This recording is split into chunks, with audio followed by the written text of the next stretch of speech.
The Nightbeat starts right now. It is here. The Omicron variant is in Texas. A woman, the first in the state to test positive. What we know about her travel history, vaccination status, and condition. Plus.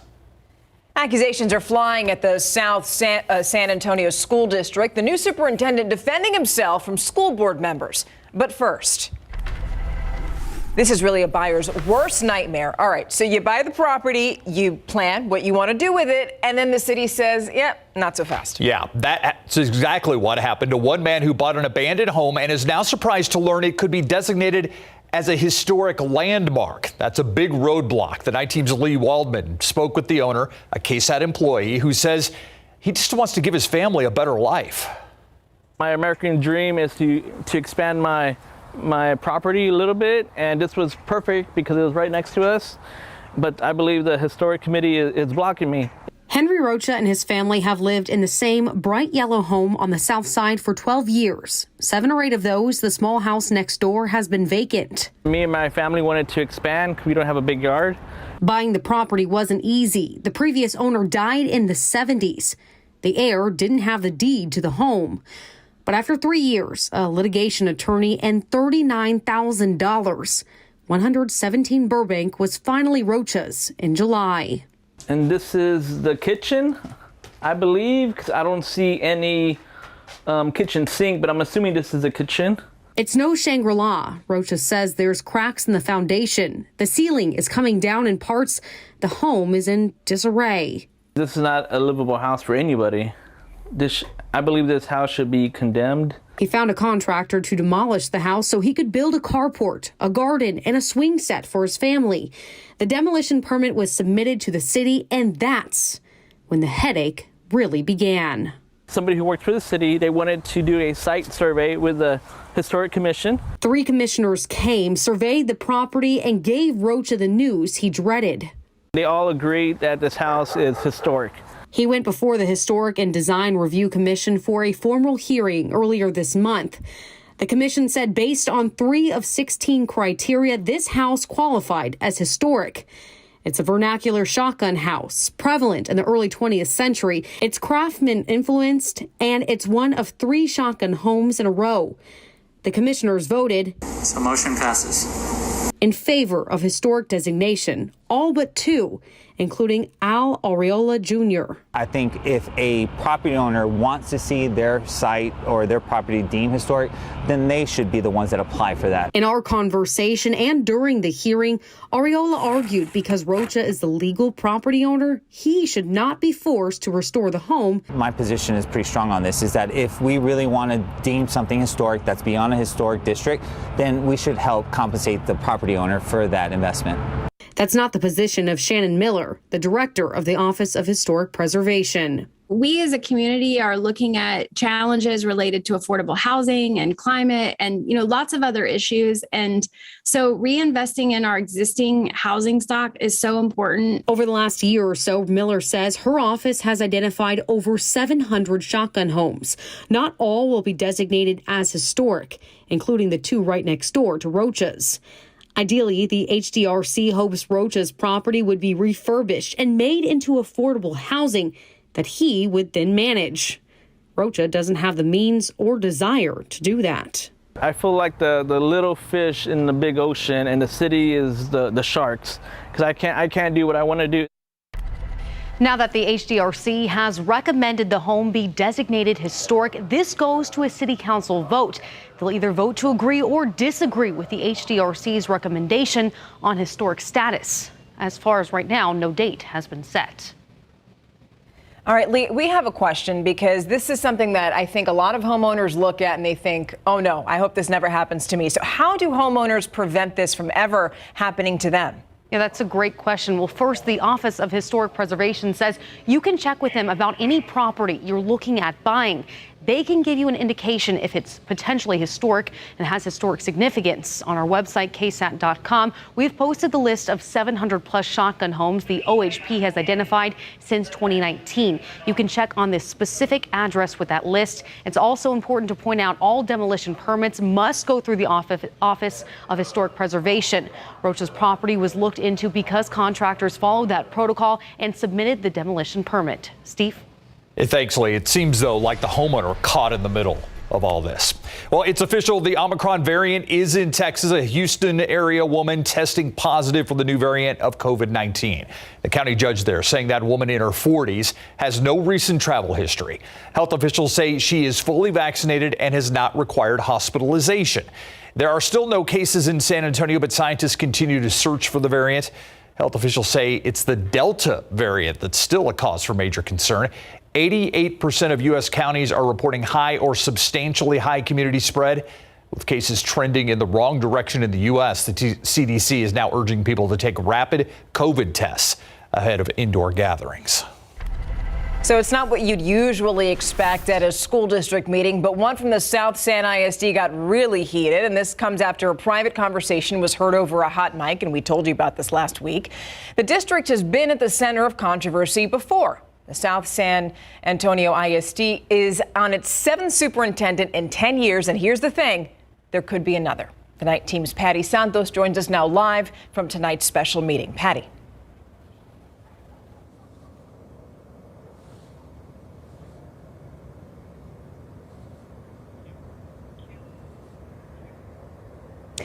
Well, South San ISD leaders are airing their dirty laundry tonight, the latest special meeting to discuss this latest chapter of division for the school district. Tonight, the special meeting was called because, as you mentioned, of an open mic. Tonight, Superintendent Mark Puig pointed out that the dysfunction that's plagued the board has been ongoing for about 3 decades. 3 trustees spearheading this meeting against the majority are asking to restructure the board leaders. They're also asking to place the superintendent on paid administrative leave if they decide to investigate him. The investigation would revolve around a not-so-private conversation between the superintendent and board president Ernesto Arellano Jr. The two were talking about future contracts, and Arellano appearing to jokingly insinuate he might resign if his brother was hired. That comment captured on an open mic during a November 17th meeting. 3 board members are also asking the TEA for a different monitor, saying Abelardo Saavedra has a conflict of interest. Saavedra is one of the former superintendents. Teacher union reps were also at tonight's meeting. They say educators are worried about the dysfunction and that board leaders should be addressing substitute teacher pay to address the shortage. Democracy is very messy, and so this is messy. They have their issues to resolve, but they can also spend more time showing the responsibility back towards the district as a group and reassuring the teachers, the students, the parents, the taxpayers, and potential employees that everything is going on in South San to better the education standards. Puig expressed frustration, saying board members create alliances when they're trying to get a certain result. He called the previous investigations unnecessary and costly to taxpayers. He says he stands by what he said when the mic was open. Arellano expressed the same sentiments.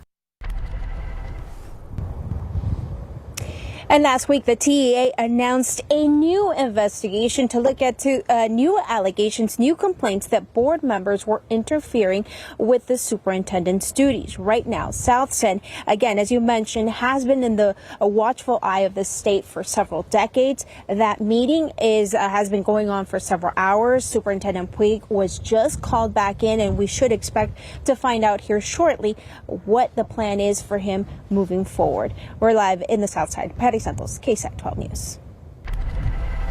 All right, Patty, thank you. So now San Antonio police are looking for a Grinch who stole Christmas from a family. No. So Julio Garcia wanted to make this holiday extra special for his 2 kids. So you know what he did? He took their gifts and he hid them in a storage unit. And when he went to check it, he found out that someone had already broken in. And I was really heartbroken because that was, I think, the thing that that really hurt, you know. We were like really happy at the fact that we beat, you know, the crowd. We beat Black Friday. We had it all ready. And then this happened. Now that thief got away with more than just presents because Julia had $8,000 worth of property in there, and that's also gone. A camera kerfuffle.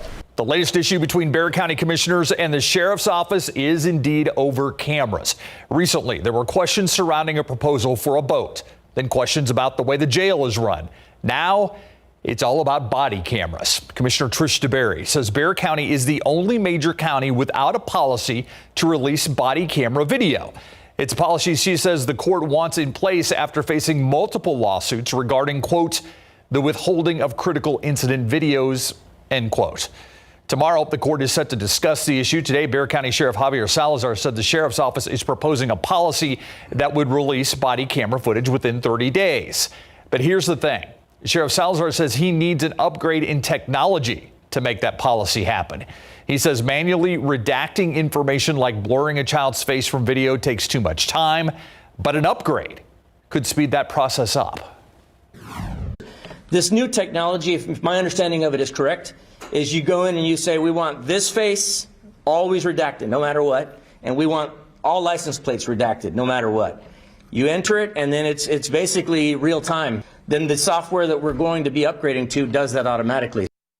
The sheriff also hoping to get the department's tasers upgraded. He says a company offered a discounted price for the new equipment, but he worries the deal may fall through if it's not made by the end of the year. Commissioner DeBerry seems to be focused on completing this process one step at a time. She says Commissioner's Court shouldn't consider Sheriff Salazar's multi-million-dollar request for cameras and tasers without a finalized policy. We'll see what plays out during tomorrow's meeting. The cold front that hit us earlier today, we're definitely feeling it out there. It basically brought us back to average for this time of year. So fall-like for now. It's not going to last very long.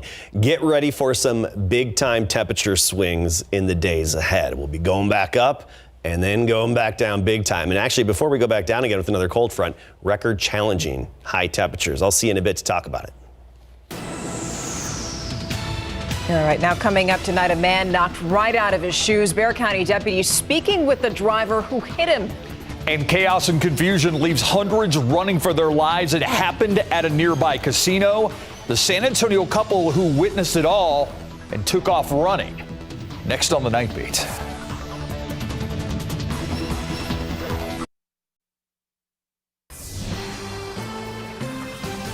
Talk about a scare, a San Antonio couple experiencing chaos at the casino. Sarah Alvarez and Renee Juarez say they take weekly trips to Eagle Pass. But yesterday's visit to the Kickapoo Lucky Eagle Casino filled with confusion when someone yelled there was a shooter and they were told to run. There was probably about 500 people, maybe. Yeah, we heard there was groups in the front, on the side. We were in the group in the back of the casino with guards. They did not want to let us leave. Even to our cars. They said, we don't know where he's at. Yeah, they were playing slots. Casino employees confirmed no one was injured and said the shooting incident happened outside of their facility. You can see the video here of them running. Investigators say the suspect drove away from the casino, didn't get far. The Dimmitt County Sheriff's Office says they found the suspect's car that you see here, and they arrested him. Also new tonight, Bexar County deputies working a crash in South Bexar County. A man hit by a vehicle. It's near Von Ormy by Highwood 16 and Brentwood. A man knocked right out of his shoes, taken to the hospital. He's expected to survive, though. Deputies say the driver who hit him remained on the scene. That usually means no charges will be filed. So now here's something that we need from you. One of the biggest breast cancer symposiums in the world is happening this week right here in San Antonio, and we're going to be there. We're going to be talking to the experts about the latest treatments and researching all that research surrounding breast cancer. And we want to include you. So here's what we need. You see that QR code on the top right side of your screen? Well, take out your phone, because if you do that, it'll guide you to our website. And from there, you can write to us. Let us know what you want to know about the latest treatments and innovations. The Breast Cancer Symposium starts tomorrow, and it goes through Friday. Sky 12 live out and about. You know, some places Christmas is red or green, but on the campus of UTSA, it's always orange. all year long. But they do have the Christmas lights on the trees there. They too, do. Tom. So Yeah. Looks good. You gotta have the orange on the building. I get it, but Hey, when you're celebrating a championship That's in just it. football, This you is know, true. you got to have the school colors there. Number one, it's always good to have. Good position to be in. So today was one of those upside down days where it was actually a bit warmer in the morning than it was in the afternoon. And that's all because of the cold front that moved through. So 72 is our high temperature around 8 a.m. So far, our low temperature is 52. I say so far because we'll probably get a little bit cooler and then have our official low at midnight. But Cotulla made it to 78 ahead of the cold front. Carrizo Springs 70, Beeville even 78 before the cold front hit. Obviously, things have changed, and let's take a look at the big picture. This really puts into perspective the cold air. The core of the cold air, it's across the Northland. I mean, we're talking right now 4 degrees in Minneapolis, parts of Montana at 5, Bismarck, North Dakota 10, International Falls, Minnesota at 13 below. So that's where the real core of the cold air is. But I mean, we've got freezing temperatures all the way into Lubbock right now at 31 degrees. So in our neck of the woods, we're just getting clipped by the edge of that cold air mass. Obviously not the core of it moving our way. 57 now in Del Rio, but 44 in Kerrville, Rock Springs at 41, Junction already down to 39, Ozona 34, likely to hit freezing tonight in Ozona. Meanwhile, 52 in San Antonio now, and Pleasanton at 58. Tomorrow, most of us outside of the hill country in the low to mid 40s. Within the hill country, probably mid to upper 30s for morning temperatures. So actually near average for this time of year. You'll feel a bit of a chill in the air. It's going to feel like fall throughout the day tomorrow. By the afternoon, you won't need the jacket. 70 along the Rio Grande and 60s elsewhere, well into the 60s. I mean, we're talking 66 in Helotes, Bernie up about 68 along with Elmendorf, and Seguin 68. But get ready for big changes, okay? You really have to plan out your week here and what you're going to be wearing. Tomorrow, fall-like, jacket in the morning. By Thursday and Friday, it's going to feel like spring. Humid with high temperatures in the low to mid 80s, so record challenging high temperatures, particularly on Friday. For it to all come crashing down again this upcoming weekend with probably some of the coldest air yet this season, likely Saturday night, early Sunday morning. It was gusty today. The wind was a headline. Wind maximum gusts 30 to 40 miles per hour. That has calmed down, but also that north wind dropped our humidity. Dew points right now in the 20s and 30s, so very dry air in place. I mentioned Thursday, Friday, spring-like. That means the humidity's back just for 2 days this week. Then this weekend, it's gone. I do want to point out a few sprinkles possible late tonight and first thing tomorrow morning across our area, as we've got this little weak disturbance, this little dip, that ripple in our upper level flow passing overhead tonight and through the morning commute. Not going to amount to anything more than a trace, maybe a few hundredths of an inch for a few folks, but that's it. Otherwise, partly cloudy tomorrow. Generally speaking, a comfortable afternoon. I mean, most of the afternoon spent in the 60s. Then we get spring-like Thursday, Friday, morning fog, 80s. Saturday, windy, cooler, sunny, near 60 for highs this weekend. Hey, look at Sunday morning, even San Antonio, mid-30s. Something to watch. Wow. You know, so if you don't like the weather, just wait a day. Or it's going to change. All right. Thank you, Adam. All right. Dare I say it? Number 5, is 5 a lucky number? I mean... Well, you're talking about 5 in a row for the Spurs because they're on a 4-game win streak. They're in Phoenix tonight. When you and I were watching the game, didn't look like there was going to be much of a chance. But hold on. Really? They came back to tie it late in the game. When we come back, the Spurs are in Phoenix. Can they pull out their 5th win in a row? And were the Roadrunners robbed? Coming up. Yes. This SA Salute holiday greeting is brought to you by the Joe A. Gomez Law Firm. Hello, my name is Joseph Gomez. This is my wife Lauren, my sons Jordan and JB. On behalf of everyone here at the Gomez Law Firm, we'd like to wish our armed forces serving across seas and our veterans as well here a safe and happy holidays. Merry Christmas. Happy holidays. Our San Antonio Spurs in their West Coast road trip looking for their 5th straight win against another Western Conference powerhouse of Phoenix Suns. Once again, San Antonio gets off to a fast start. Derek White finds Keldon Johnson under the basket for 2. Spurs lead 16-10. Then later in the quarter, nice ball movement here. Finds Lonnie Walker the 4th in the corner for the 3, 11-point San Antonio lead. And then how about Jakob Poeltl beating the first quarter buzzer with a floater? Spurs up 33-26 after 1. But Phoenix responds in that second quarter. Chris Paul to DeAndre Ayton for the slam. Suns outscore the Spurs 25-15 25-15 in the second, lead 51-48 at halftime. Let's update the score now. There's just 5 seconds left. They're coming out of a timeout. Suns are leading right now, 108-104. We'll update that for you in just a few minutes.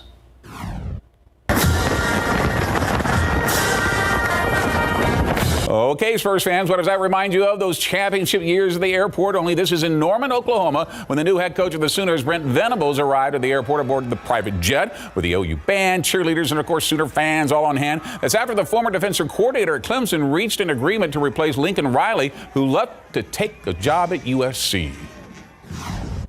One of the winningest and storied tradition-rich programs in the history of college football. Now taking the lead and also taking it through one of the biggest transition in the history of college football, taking Oklahoma from the Big 12 to the SEC. You've got your guy to take you on this journey.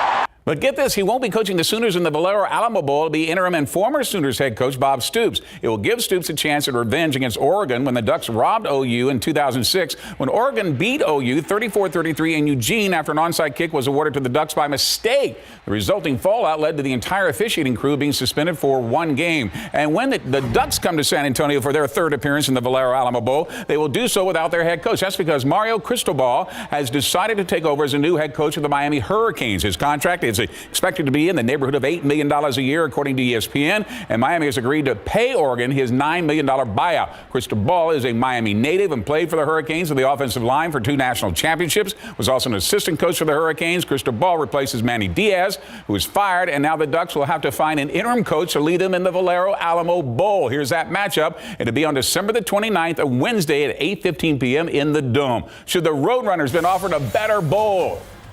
Yes. Next. All right, let's pick up the action. 3rd quarter, Suns take control. Chris Paul comes up with a steal. He's looking to set up an alley-oop in transition. Ball doesn't go down, but Ayton gets the rebound, finds Jay Crowder for the 3, and Phoenix leads 68-54. But the Spurs do battle their way back into this game. Joshua Primo, the rookie, blocks a shot, starts the break. He gets it ahead to Walker, who then finds Drew Eubanks for the slam. Spurs only down by 9 heading in the 4th, and then they seize momentum with an 18-5 run. Doug McDermott hits the triple, forcing his Suns timeout. We're tied at 88 with 6 minutes to play, but Phoenix makes a few more plays down the stretch. They snap the Spurs win streak. Here is that final score. It is 108-104. Next up will be the Knicks tomorrow at 7:30 right here in the AT&T Center. The newly crowned Conference USA champion UTSA Roadrunners are headed to the Tropical Smoothie Cafe Frisco Bowl on December 21st, where they'll face San Diego State. The same bowl they were offered last year with 7 wins, but then canceled due to COVID. 12-1 Roadrunners found out on Selection Sunday after they were able to hold off Western Kentucky 49-41 before over 41,000 fans in the Alamo Dome to claim their first ever Conference USA title and their best season ever. The Aztecs are now 11-2 after losing the Mountain West Conference Championship game to Utah State 46-13. Now the Roadrunners will be trying for another first, their first bowl win in team history. I'm excited for our players, obviously, because it's close to home and our crowd will travel, and we're excited about that. With the momentum we have right now in the city and our fan base and students and just in the state of Texas, honestly, we're just excited. We have a lot of players in our roster from that area, and it's just good to go back and be close to home. No matter what game we're playing with, if we were 0-3 and had one more game left, we really wouldn't care. We want to make sure we put our type of football on the field and make sure we make Coach Traylor proud and really show what we can do. And congratulations to Coach Jeff Traylor today, named the AFCA Regional Coach of the Year.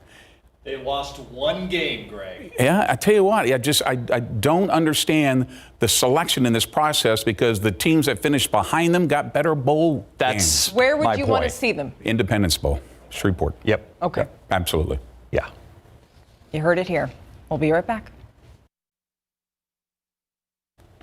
This just into our newsroom, the South San ISD board voting to place a superintendent on paid administrative leave pending an investigation. And this is something that goes into effect immediately. Mark Puig became the South San ISD superintendent last year. He abruptly left the meeting after tonight's vote. The investigation will center around a private conversation between Puig and the board president. We've shown you since last week that private conversation heard over a hot mic. We'll continue to follow this story and, of course, have the very latest on GMSA at 4:30. Good night.